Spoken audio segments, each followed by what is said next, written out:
গ্লেনারিজে গেছিলাম আমরা যেগুলো খাই, চিজ কেক, তারপর ব্রাউনিস, ওগুলো কিছুই নেই, সবই স্টক আউট, সবে 8:30 বাজে। তো ঠিক আছে, নো ওয়ারিস, কালকে আবার ট্রাই করবো আরেকবার, দেখা যাক। হ্যাঁ, সকাল 5টার সময় থেকে সে লাইন দেবো, তাহলে যদি পাওয়া যায়।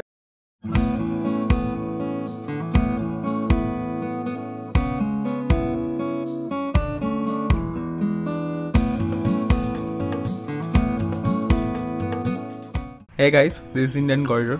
Welcome to my channel. সত্যি আমরা ভোরবেলা গ্লেনারিজে পৌঁছে গেছিলাম, দেখি গ্লেনারিজের গেটও খোলেনি। তো কি করব? অনেক ভাবনার পর ভাবলাম চলো একটু মর্নিং ওয়াকই করে আসি দার্জিলিংয়ে। তো আমরা দার্জিলিং মল থেকে রাজভবনের দিকে এগিয়ে গেলাম মর্নিং ওয়াক করতে।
তো ফাইনালি আমরা গ্লেনারিজে, এটা আমার 100তম ভিজিট গ্লেনারিজে। দুঃখের বিষয় এখানকার কোনো এমপ্লয়ি সেটা নজর দেয়নি। গ্লেনারিজে আমি লাঞ্চ এবং ডিনার একটা সময় করেছিলাম, আমার কোনোটাই ভালো লাগেনি গ্লেনারিজের খাবার। কিন্তু গ্লেনারিজের এই ধরনের আইটেম, কেক, প্যাটিস, এই ধরনের খাবার খুবই ভালো লাগে। আরেকটা খাবার আছে এক্লেয়ার্স, তোমরা ট্রাই করে দেখতে পারো, ভালো লাগে। এটা হচ্ছে জাপানিজ চিজ কেক, প্রচণ্ড হার্ড ছিল কিন্তু খেতে ভালো ছিল। আমি হয়তো আর দ্বিতীয়বার ট্রাই করব না।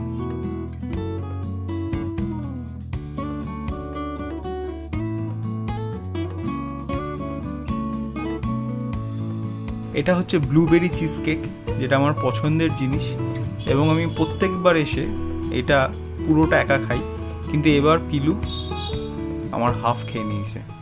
ব্লুবেরিটা একটু নরম, এটা তো হার্ড, ভালো লাগছে।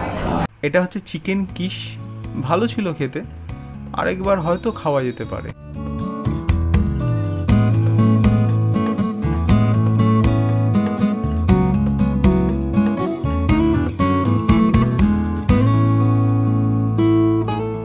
কেভেন্টার্সে টোটাল আমি 3বার খেয়েছি।